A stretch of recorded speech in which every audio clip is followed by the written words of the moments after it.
Bienvenue à quelques minutes avec Dieu. Aujourd'hui, je suis très ravi de vous retrouver encore autour de la parole de Dieu aujourd'hui. Et notre thème d'aujourd'hui, c'est que vous êtes d'en haut et non d'en bas. Vous savez, Jésus, par sa vie, a démontré la vie du ciel sur la terre, la vie du royaume des dieux. Jésus a dit, je ne suis pas de ce monde. Il dit, je suis d'en haut.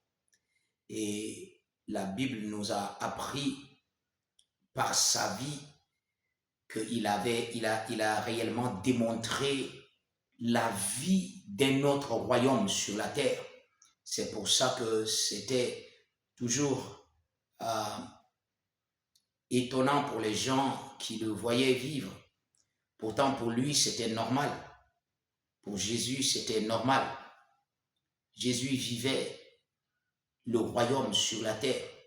Et la Bible dit, lui-même, le maître, avant de partir, il a dit, vous êtes dans ce monde, mais vous n'êtes pas de ce monde. Jésus a clairement fait savoir aux disciples que, écoutez, vous vivez dans ce monde, vous avez conscience de ce monde, mais la réalité est que vous n'êtes pas de ce monde.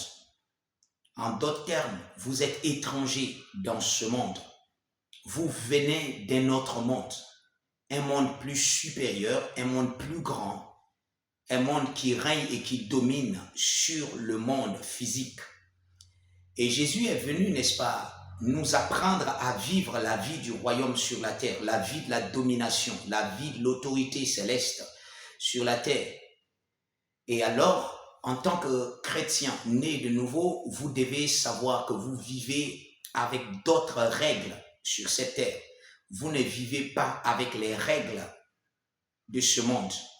La Bible dit dans Romains le chapitre 12 et le verset 2, il dit, ne vous conformez pas au siècle présent, mais soyez transformés par le renouvellement de votre intelligence. Et dans le livre de Colossiens, le chapitre 1, à partir du verset 12 et 13, la Bible nous fait savoir que nous sommes, n'est-ce pas, nés dans un nouveau royaume, que Dieu nous a délivrés du royaume des ténèbres et nous a amenés donc dans ce monde. Vous, en tant que chrétien, vous vivez dans deux mondes, d'accord? Vous vivez dans le monde spirituel de Dieu et dans le monde physique. Mais vous n'appartenez pas à ce monde physique. C'est pour ça que vous vivez avec les règles du royaume des cieux sur la terre. Vous pouvez simplement voir les exemples de Jésus, comment il manifestait la gloire de Dieu, ça veut dire la vie de Dieu, la réalité du royaume sur la terre. Il a dit, le royaume est venu vers vous. Le royaume s'est établi sur la terre dès lors que Jésus-Christ était venu et qu'il est mort et ressuscité.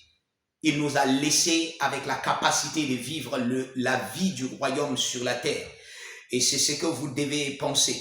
C'est pour ça que le monde ne peut pas vous détruire. Le monde ne peut pas vous rabaisser. Le monde n'a rien, ne peut rien contre vous parce que vous vivez avec des règles qui sont supérieures, n'est-ce pas, aux règles de ce monde. Par exemple, pendant que les gens se torturent, à peut-être essayer de sauver les yeux, par exemple. Quand il y a un problème avec les yeux, on essaye, la médecine essaye, on essaye avec tant de connaissances que l'homme a. La connaissance de Dieu dit, vous voyez l'exemple de Jésus-Christ, et aujourd'hui encore, il est le même. Il parle aux yeux, il dit parlez à ses yeux. Il dit dites à ses yeux, n'est-ce pas, de se comporter normalement. Dites à ses yeux de s'ouvrir. Aux yeux aveugles. Aux yeux aveugles. Notre règle, c'est de parler aux yeux aveugles. N'est-ce pas? De retrouver la vue. Ça veut dire la vie en eux. Notre règle, c'est de parler aux oreilles sourdes, de s'ouvrir, de se débloquer. La surdité, de quitter. Notre règle, c'est d'imposer les mains aux malades et les malades seront sauvés. Vous voyez des règles très différentes des règles de ce monde. Et ça, c'est la réalité de votre vie. À partir d'aujourd'hui, j'aimerais encore attirer ou bien rappeler vous rappeler à la pensée de l'éternité, la pensée de la vie du royaume sur cette terre. Alors que vous êtes sur la terre, vous devez savoir que vous n'êtes pas de ce monde. Vous vivez avec des règles différentes. Vous vivez différemment comme un ambassadeur sur la terre, un ambassadeur du ciel sur la terre, un ambassadeur du royaume des dieux sur la terre. Alléluia. Oh, gloire à Dieu. Et que Dieu vous bénisse.